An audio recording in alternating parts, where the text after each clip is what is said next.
3 years ago, my father looked my 23-year-old pregnant sister dead in the eye and said 6 words that permanently shattered our family. "You are no daughter of mine." Then, my mother calmly walked to the front door, opened it to the freezing rain, and pointed at the driveway. I stood there, paralyzed for a split second, watching my little sister walk out into the dark night with nothing but a soaked backpack and a crumpled ultrasound photo in her hand. I left with her that very same night. For 3 long, exhausting years, I worked double shifts, changed diapers at 2 a.m, and watched my sister rebuild a beautiful life from absolute rock bottom. Our parents never called, not once. But what happened at my nephew's 3rd birthday party? And the devastating secret my parents discovered about who the baby's father really was. That is a moment of pure, unadulterated karma that nobody in our town will ever forget. Welcome back to the channel, everyone. If you have ever been the person your family called when things fell apart, only to watch them pretend you do not exist when it is convenient for their image, you are going to want to get comfortable for this one. This is a story about the darkest sides of family loyalty. The lengths people will go to protect their reputation, and what happens when the truth finally kicks the door down.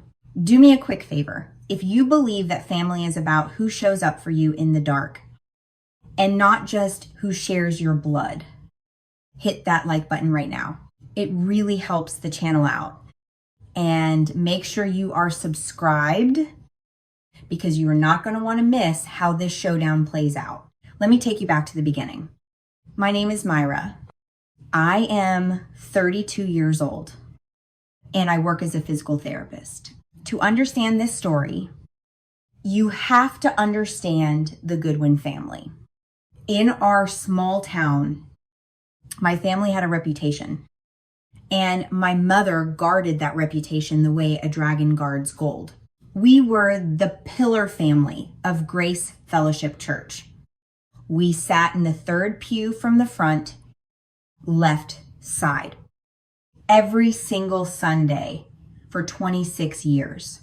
My dad, Frank, was a deacon. My mom, Deborah, chaired the women's ministry. We were the family that brought perfectly baked casseroles to every funeral and showed up at every church potluck with matching Pristina Tupperware. There was an unspoken rule in the Goodwin house. A rule that dictated every move we ever made: appearance over truth, image over feeling. My mother had this chilling phrase she used whenever one of us got too loud, too honest, or too real. She would pinch our arms and whisper, "People are watching. Myra, people always watch." I was the older sister, the responsible one. I got my degree, paid down my student loans, stayed quiet, and remained practically invisible. Josie, my little sister, was the exact opposite. She was creative, warm, loud, and impulsive. Our mother constantly referred to her as the project. It all fell apart on a Wednesday night. It was pouring rain. The kind of rain that hammers against your windows and floods the gutters. Josie called me at 111 4 p.m. Her voice was just coming through in broken pieces, shattered by static and this deep, guttural crying, the kind of crying that means your heart has just been ripped out of your chest. I did not even wait for her to finish her sentence. I just opened my front door, and there she was, She was standing on my porch, soaked to the bone, her mascara running in thick, dark streaks down her face. She looked like a person who had just been erased from the earth. I pulled her inside, locked the door, and wrapped a towel around her. I did not ask questions. When your sister shows up like that, you do not interrogate her. You put the kettle on. She sat on my secondhand couch, her hand shaking so violently she could barely hold the ultrasound photo flat against her wet jeans. A grainy black and white image of a baby the size of a pear. That was when she told me about the dinner. I had missed family dinner that Sunday because I was working a shift at the hospital. Josie told me that everyone was sitting around the table, my parents, my Aunt Carol, my Uncle Pete eating roast and mashed potatoes, pretending everything was perfect. Josie set her fork down, took a deep breath, and said, "I am pregnant." My dad stood up so violently that his heavy oak chair slammed into the drywall. His face turned the color of raw steak, without a single pause, without asking if she was okay, or who the father was, or what she needed. He spat out those 6 words: "You are no daughter of mine." But my mother's reaction was somehow worse because it was so calculated. She calmly folded her cloth napkin, placed it next to her plate, walked to the front door, and told Josie to get out. When Josie turned to her, crying, begging, my mother did the unthinkable. She walked over to Josie and physically unclasped the pearl earrings from Josie's ears. They were family heirlooms, passed down through 3 generations. My mother held them in her hand and coldly said, "These are for Goodwin women who know how to behave." Hearing that made my blood run cold. I told Josie right then and there, "You are staying here with me, and that is not a question." We were sisters, and sisters do not keep score when the house is on fire. The next morning at 7:15, my mother called me.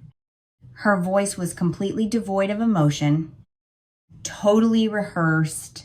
She told me to bring Josie back to apologize so they could talk about this like adults.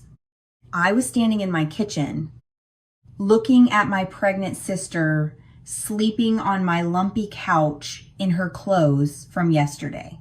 I told my mother that Josie had absolutely nothing to apologize for. The line went dead silent. Then my mother delivered the ultimatum. If you take her side, do not expect us to help you either. No money, no Thanksgiving. No, nothing. I hung up the phone. I sat at my kitchen table, pulled up my banking app, and stared at the screen. $14,211. That was my entire life savings. That was the only thing standing between us and total disaster. I ran the math in my head. Rent, groceries, prenatal vitamins, co-pays, eventually diapers and cribs.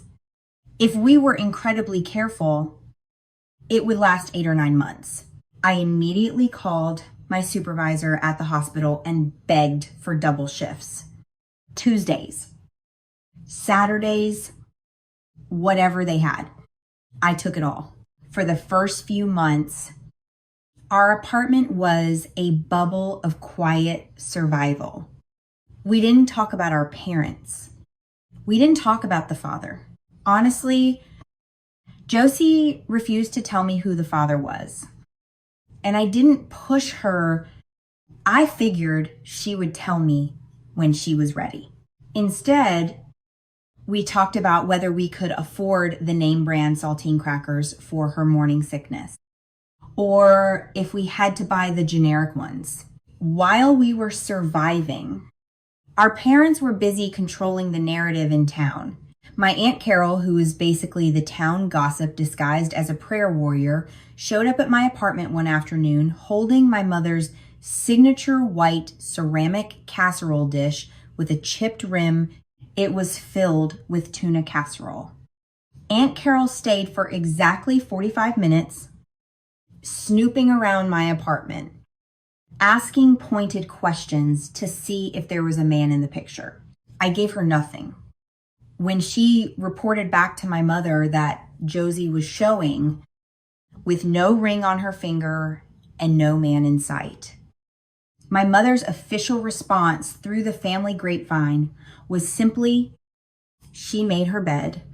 I left that casserole in the fridge for 9 days before I finally scraped it straight into the trash. But the absolute lowest point of the hypocrisy came a few weeks later. We found out from a coworker of mine, Dr. Patrice, about a sermon that was preached at Grace Fellowship Church. The pastor of our church was a man named Greg Harmon. He was 63, silver-haired, the kind of guy who commanded absolute authority in our town. His son, Ethan Harmon, was the golden boy, Eagle Scout, engineering scholarship, currently studying abroad in Germany. The perfect pastor's son. During Sunday service, Pastor Greg stood at the pulpit and delivered what he called a teaching moment. He talked about a hypothetical young woman from a good family who strayed from the path, brought shame upon her parents, and ruined her future. He never said Josie's name. He didn't have to. The entire congregation knew exactly who he was talking about. My mother sat in the very front pew and nodded along in agreement. My own mother, sitting there, letting a man publicly humiliate her pregnant daughter to a room full of hundreds of people. When I heard that, I went to my car in the hospital parking lot, gripped the steering wheel until my knuckles turned white, and screamed. But little did I know, the universe has a very specific sense of humor. And Pastor Greg Harmon was sitting on a ticking time bomb of his own making. Josie was 32 weeks pregnant when her blood pressure suddenly skyrocketed. I came home from a brutal Saturday shift to find her collapsed on the bathroom floor, clutching the sink, her face completely flushed. Her blood pressure was 158/98. I am a physical therapist, not an OBGYN, but I know that a pregnant woman with numbers that high is in the danger zone. I threw her in the car and drove like a maniac to the emergency room.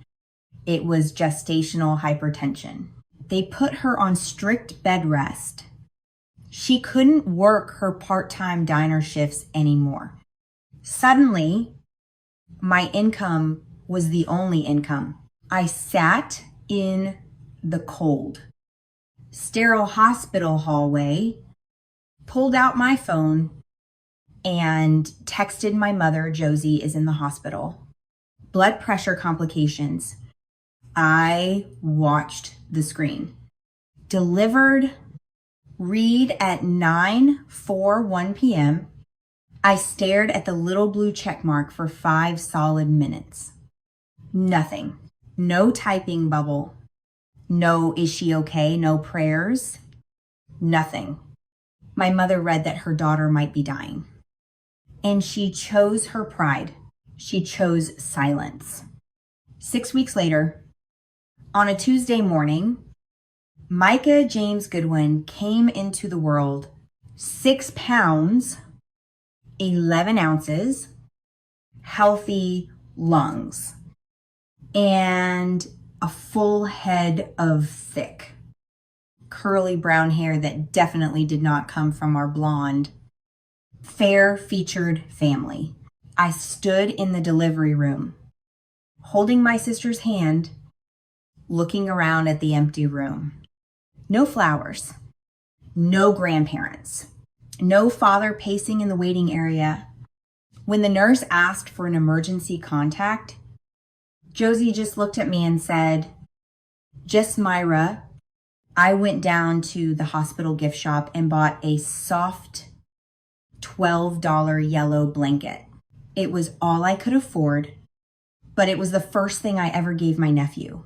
The first year of Micah's life was a blur of exhaustion, formula, and beautiful, quiet moments. He had this lopsided, gummy smile that made every double shift worth it. His first word was my, which was his way of saying Myra. I literally cried on the kitchen floor when he said it. We were poor. We were tired. But our little apartment was full of so much love. It was a real family. We didn't have matching Tupperware, but we had each other. As Micah grew, I started noticing things, specifically his face. He was developing this incredibly strong square jawline, and his brown curls were unmistakable. People in town were starting to notice, too. The narrative was shifting. The town watched my sister and I hustle, work multiple jobs, and raise this beautiful, polite little boy with zero help. And then they looked at my parents, sitting in the front row of the church every Sunday, pretending we were dead. The math wasn't adding up for people anymore. One day, I was putting away laundry in Josie's room while she was at work. The drawer of her nightstand got stuck. I pulled it hard, and something slid out from the very back, hidden under old receipts. It was a letter. The paper was soft and worn, folded and refolded so many times the creases were almost completely transparent. It was written in blue ink. I knew I shouldn't read it. I knew it was an invasion of privacy, but my gut told me I had to. The first two words made the floor drop completely out from under me. Dear Ethan, Ethan Harmon, Pastor Greg Harmon's golden boy son. My hands started shaking violently as I read my sister's words. Dear Ethan, I know you are in Germany, and I know your father told you not to contact me. I know you think I moved on. I didn't. I am 17 weeks pregnant, and the baby is yours. I am not going to send this letter because if I do, you will come home. And if you come home, your father will know. And if your father knows, he will destroy you the way my parents destroyed me. I sat on the edge of the bed, feeling like I couldn't breathe. My sister had carried this secret alone for nearly 2 years. Josie and Ethan had been secretly dating in college. They kept it hidden because Pastor Greg had repeatedly warned Ethan that Josie was trouble and not serious enough for his perfect son. When Ethan got his scholarship to Munich, Pastor Greg literally went through Ethan's phone, deleted Josie's number, blocked her, and lied to his own son's face, telling Ethan that Josie had cheated on him and moved on. Pastor Greg Harmon, the man who stood on a pulpit and publicly shamed my pregnant sister. The man who let my parents kick her out into the rain was the baby's grandfather. He knew about their relationship. He intentionally orchestrated their breakup to protect his son's image, leaving my sister to face the absolute destruction of her life completely alone. I put the letter back.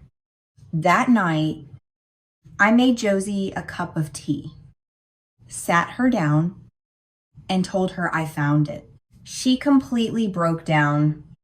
She was terrified that if Ethan knew, his father would pull his funding ruin his career, and destroy his life. She sacrificed her own family, her own reputation, and her own comfort just to protect the man she loved from his manipulative father. I looked at my sister, wiping away her tears, and I made a promise.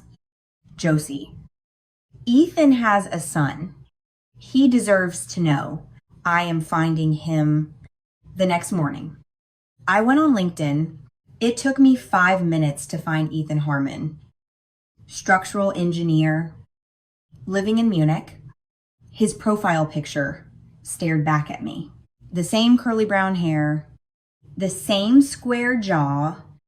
It was like looking at my nephew 25 years in the future. I sent him a direct message. Short, factual, no drama. Ethan, this is Myra Goodwin, Josie's sister. There is something you need to know. Please call me. 3 days went by. Read, no reply. I guess getting a message from your supposedly cheating ex's sister after 2 years is jarring. So I sent one more message. It is about a child. My phone rang within 2 hours. I told him everything. I told him about the pregnancy, the night we were kicked out, the hospital scares, the $14,000 that barely kept us alive. I told him about Micah, his curly hair, his lopsided smile. The dead silence on the line was deafening. I could hear the faint sound of German traffic in the background. Then Ethan's voice cracked. My father lied to me.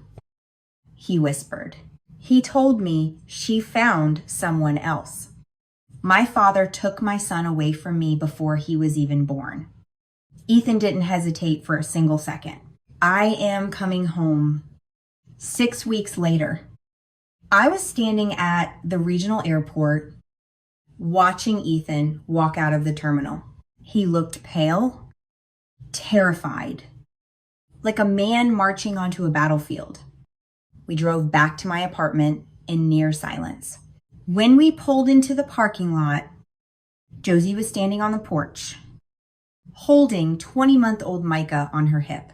Micah was wearing a little green dinosaur shirt. Ethan stepped out of the car. He froze. He just stared at the woman he loved, holding a child that looked exactly like a miniature version of him. He slowly walked forward, fell to his knees on the concrete, and completely broke down sobbing. Micah, who had never met this man in his life, looked at Ethan, reached out his little hand, and said, "Hi." Josie fell to her knees too, and the three of them just held each other on the pavement, sobbing. I walked inside and watched through the window, crying quietly into my coffee mug, because sometimes all you can do is hold the door open for the people you love. Now, listen to me. Things didn't just magically become a fairy tale. Ethan moved back, got a job at a local construction firm, and rented an apartment down the street. They had to go to intense counseling. There was a lot of anger. Josie was angry. Ethan didn't try harder to find her. Ethan was furious. Josie didn't find a way to contact him. But more than anything, they were both burning with a righteous rage toward Pastor Greg and my parents. But Ethan stepped up. He was there for bath time every night at 7:00 p.m.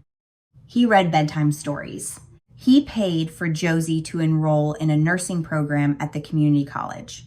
He became a father. By his second birthday, Micah was calling him daddy. The first time Micah drew a family portrait at a diner, it was 3 stick figures me, Josie, and Micah. Then he started drawing 4 stick figures. Me, Josie, Micah, and a tall one with curly hair labeled Daddy.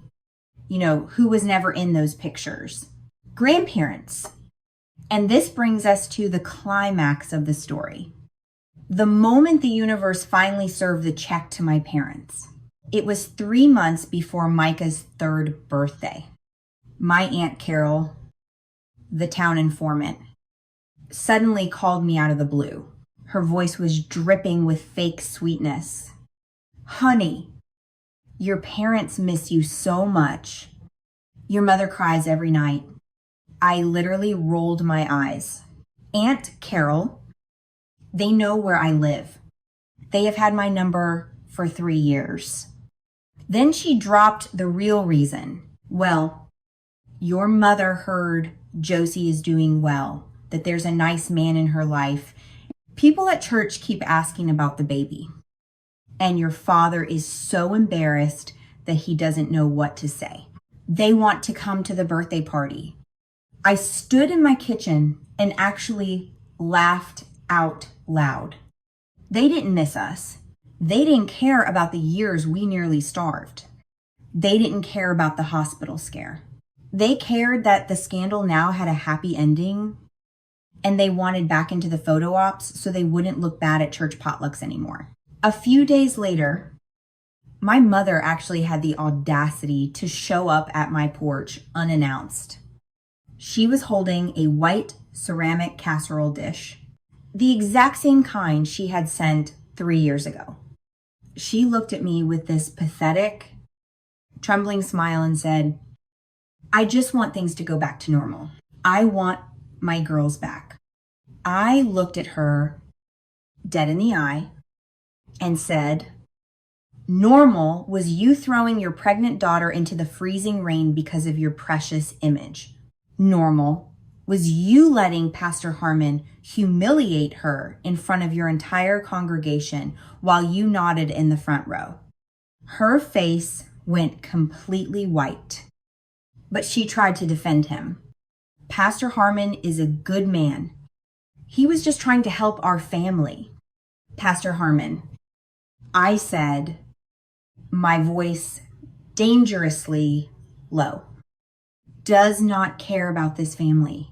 And when you find out why, you are going to wish you had come here a lot sooner. I told her if she and Dad wanted to come to the party, they could, but they were coming on our terms. No crying, no playing the victim, and absolutely no causing a scene. She left the casserole dish on my counter and scurried away like a frightened mouse. Meanwhile, Ethan paid a visit to his father. He walked right into Grace Fellowship Church, straight into Pastor Greg's office, and dropped the nuke. He told his father he was back with Josie. He told him about Micah. Pastor Greg's reaction was pure, unfiltered panic. He actually stood up and yelled at his son, if this gets out, it will destroy this church. Ethan looked at the man who had ruined 3 years of his life and said, it's not getting out. Dad, it's already out. My son is a real person, not a PR crisis. Ethan walked out, leaving the great Pastor Greg Harmon trembling behind his desk. The day of the birthday party arrived.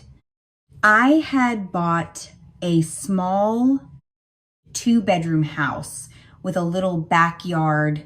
We decorated it with dinosaur balloons and green streamers. The yard was full of our chosen family, Dr.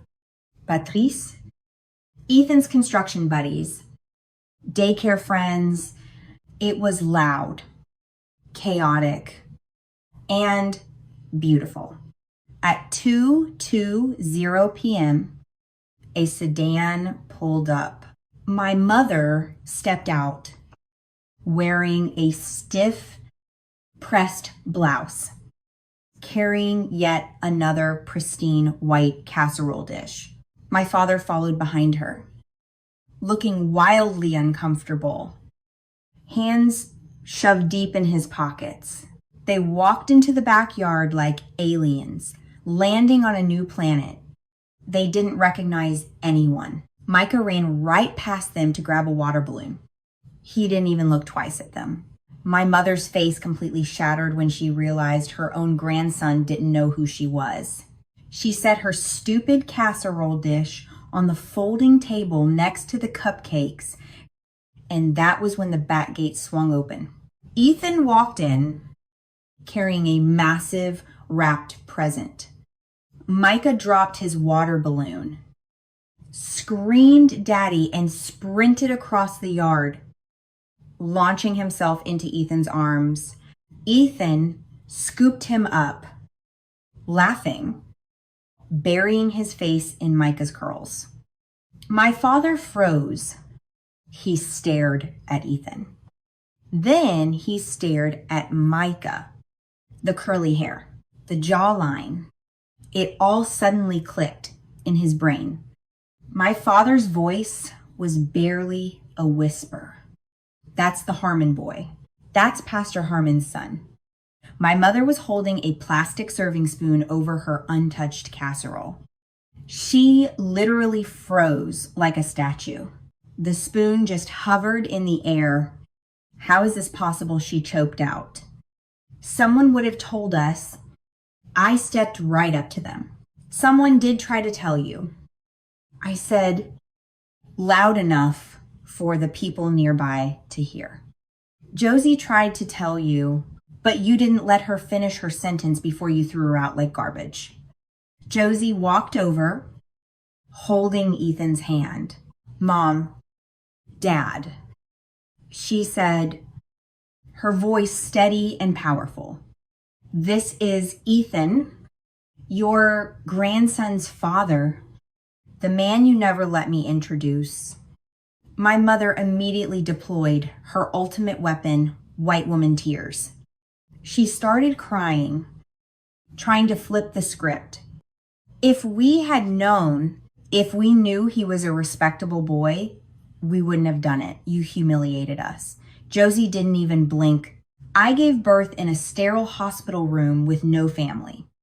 My son didn't know he had grandparents until 5 minutes ago. Do not stand in my backyard and talk to me about being humiliated. And then the final boss arrived. Pastor Greg Harmon himself marched through the back gate, wearing his signature navy blazer, trying to look authoritative. He saw Ethan holding Micah, marched over, and ordered his son, let's go. This is not the place. Ethan stood his ground. This is exactly the place. This is my son's birthday party. You are at your grandson's birthday party. Dad. Pastor Greg turned to my mother, angry. Deborah, I told you we should have handled this privately. That was when I had enough. I walked right up to the great Pastor Harmon. I didn't yell. I spoke with the deadly, measured precision of a medical professional giving a terminal diagnosis. You preached about sin from that pulpit while your own son was in love with my sister. You shamed a 23-year-old girl in front of hundreds of people because it was easy. Listening to your own son was hard. So you chose the coward's way out. You deleted her number. You lied to your own child. And you let my parents throw my pregnant sister into the street. Pastor Greg's wife, Margaret, had followed him in. She was standing a few feet away. Hearing all of this for the very first time, she looked at her husband with absolute disgust, like she was staring at a monster. Greg tried to save face, turned on his heel, and stormed out to his car. But Margaret didn't follow him. Instead, she walked right past him, knelt down in the grass next to Micah, and smiled with tears in her eyes. hello, sweetheart.